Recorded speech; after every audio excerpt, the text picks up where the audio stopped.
Genesis 3. The serpent was the shrewdest of all the wild animals the Lord God had made. One day he asked the woman, "Did God really say you must not eat the fruit from any of the trees in the garden?" "Of course we may eat fruit from the trees in the garden," the woman replied. "It's only the fruit from the tree in the middle of the garden that we're not allowed to eat. God said, you must not eat it or even touch it. If you do, you'll die." "You won't die," the serpent replied to the woman. "God knows that your eyes will be opened as soon as you eat it, and you will be like God, knowing both good and evil." The woman was convinced. She saw that the tree was beautiful, and its fruit looked delicious, and she wanted the wisdom it would give her. So she took some of the fruit and ate it. Then she gave some to her husband who was with her, and he ate it too. At that moment, their eyes were opened, and they suddenly felt shame at their nakedness. So they sewed fig leaves together to cover themselves. When the cool evening breezes were blowing, the man and his wife heard the Lord God walking about in the garden. So they hid from the Lord God among the trees. Then the Lord God called to the man, "Where are you?" He replied, "I heard you were walking in the garden, so I hid. I was afraid because I was naked." "Who told you that you were naked?" the Lord God asked. "Have you eaten from the tree whose fruit I commanded you not to eat?"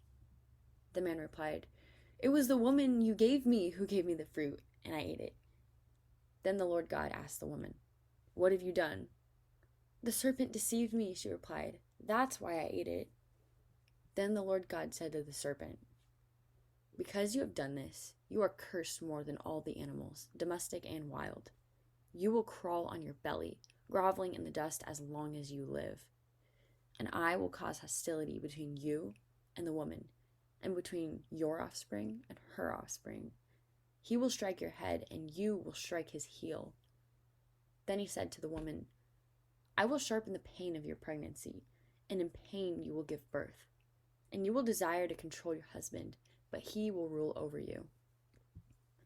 And to the man he said, "Since you listened to your wife and ate from the tree whose fruit I commanded you not to eat, the ground is cursed because of you.